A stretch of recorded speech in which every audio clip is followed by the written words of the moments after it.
सुबह में आइएगा। नहीं, शाम को बड़ी बताइए, मुख्यमंत्री को बताइए। बजट में कैबिनेट में बहुत ही महत्वपूर्ण फैसले लिए गए हैं कैबिनेट में, जिसमें कि प्राथमिकता पर, क्योंकि कई बार NH में जाने के बाद या यूपीडा में जाने के बाद सड़कें नहीं बन पाई और वो रुकी पड़ी थी, इसलिए महत्वपूर्ण सड़कों को शामिल किया गया है आज, जिससे कि उनको ठीक ठाक कर करके कम से कम हॉट मिक्स लाइक बना करके उनको अच्छा किया जाए। कुछ चौड़ीकरण है, कुछ 4 लेन भी है उसमें।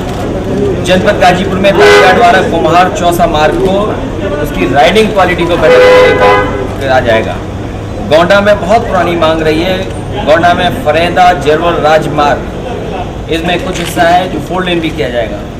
जनपद बिजनौर में मंडावर दयालवाला बालावली मार्ग 2 लेन चौड़ीकरण कर करके शुद्धिकरण कराया जाएगा, क्योंकि ट्रैफिक रोड पर है। इसी तरह बहुत सारी सड़कें हैं शामिल की गई हैं, और सबसे महत्वपूर्ण है कि जो सड़क दिल्ली से लखनऊ राजधानी को जोड़ने वाली थी, आगरा लखनऊ एक्सप्रेस वे, आने वाले समय में यही सड़क लखनऊ से लेकर के जो बजट में शामिल किया था, आज कैबिनेट ने पास किया है फिर, और बहुत जल्दी ये ज़मीन पर भी उतरेगी, शुरुआत भी होगी, जो गाजीपुर और बलिया को जोड़ने का काम ये करेगी। ये पूर्वांचल के लिए, किसानों के लिए, गरीबों के लिए, और साथ ही साथ वहाँ की अर्थव्यवस्था को बेहतर करने के लिए जहाँ ये महत्वपूर्ण सड़क बन रही है। मैं समझता हूँ उत्तर प्रदेश पहला प्रदेश होगा देश में जो एक कोने से दूसरे कोने तक एक्सप्रेस वे बना करके अब नए तरीके से कैसे और सड़कें जुड़ेंगे, इससे वो हिस्सा हम लोग टेकअप करेंगे। मान लीजिए मुख्य सड़क बन गई और सड़कों को इससे कैसे जोड़ा जाए, ये लाइफ लाइन सड़क होगी जो एक्सप्रेस वे होगी। मैं समझता हूँ देश में किसी प्रदेश के पास इतना लंबा एक्सप्रेस वे नहीं होगा जो उत्तर प्रदेश के पास होगा, जो अपने संसाधनों से बन रहा है, किसी और पर निर्भर नहीं है, बजट के अपने संसाधनों से बनाने जा रहे हैं। मुख्यमंत्री जी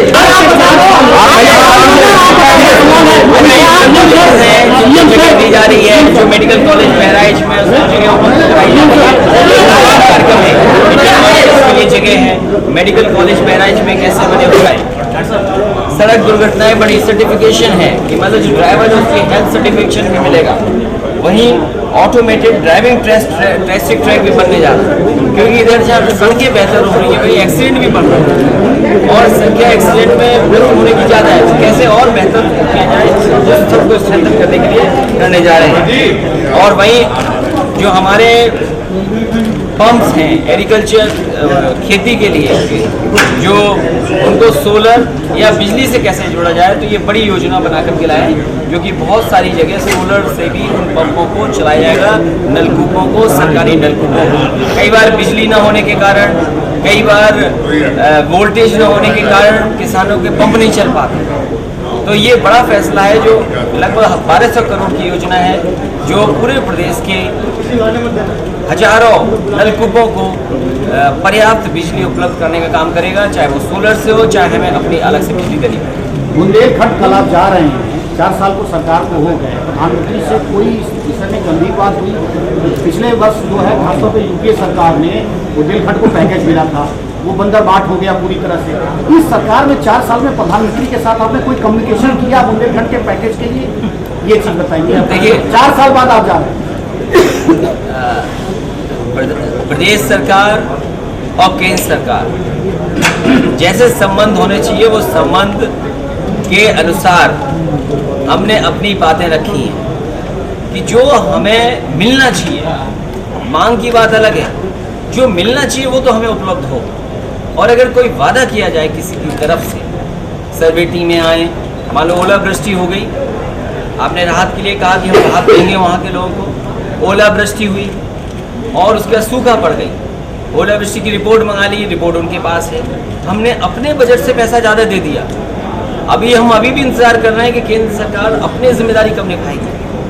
वहीं ओलावृष्टि में फिर नुकसान हुआ है, अब सूखा है बहुत बड़ी पैमाने पे, तो जो राहत पहुंचाने का काम कर रहे हैं हम मदद कर रहे हैं, चाहे वो किसी स्तर पे काम करना पड़े बुंदेलखंड में, चाहे वो सड़कें अच्छी करने की बात हो, बिजली का इंतजाम के लिए चाहे सब स्टेशन हो, पुलों का बनाने का काम हो, मेडिकल कॉलेज की सुविधाएं हो, एम्बुलेंस हो, और 100% जो गरीब महिलाएं हैं बुंदेलखंड की, क्योंकि असर उन पर भी पड़ेगा।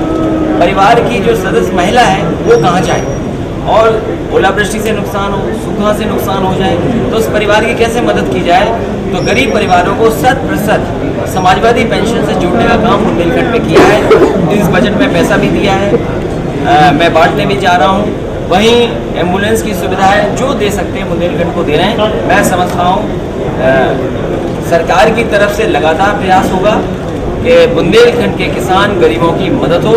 हम वहाँ भी अपील करेंगे अपनी पार्टी नेताओं को और तमाम लोगों को कि मदद करें उन लोगों की, और अगर ज़रूरत पड़ेगी सरकार तक अगर कोई बात पहुँचानी हो तो वो भी हम तक नदियाँ सूख गई हैं, देखिए जल के लिए मुख्यमंत्री जी बुंदेलखंड में रोज आत्महत्याएं हो रही हैं, उनको रोकने के लिए क्या एक ट्रेन और बेतवा जो नदियाँ होती है वहाँ वहाँ की परिस्थिति देखिए केन, बेतवा या अन्य नदियाँ जो भी हैं या तालाब हैं, आपको याद होगा शुरुआत की थी जहाँ तालाबों को घुमाने का काम किया था। बड़े पैमाने पर डैम भी बन रहे हैं, कुछ डैम जो पहले से काम चल रहे थे उन डैमों को काम पूरा किया है, और नए डैम भी बन रहे हैं, क्योंकि पानी का इंतजाम नहरों से हो, नदियों से हो, वहीं पीने का भी पानी का इंतजाम हो, और जानवरों को कैसे खाना दिया जाए, भूसा हो, उनका चारा हो। पता लगा वो छोटे हुए हैं, उनके वहाँ की परंपरा, इसलिए हर स्तर पर सरकार काम कर रही है। मैं समझता हूँ पानी पीने का और नदियों का और नहरों का जितना मदद हो सकता है कर रहे हैं। वहीं इसीलिए भी बिजली बढ़ा दी है वहाँ कि कम से कम उनके ट्यूबवेल तो चल जाएं, पानी कुछ तो मिल जाए, इसलिए हर स्तर पर सरकार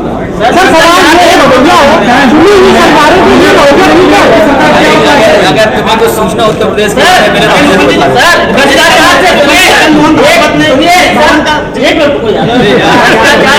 सवाल है, आपके मंत्री ने अपने विभाग भ्रष्टाचार अधिकारी को क्या सरकार बचा रही है? अच्छा मुझे क्या ये सरकार इस पत्र को झूठ बात रही है?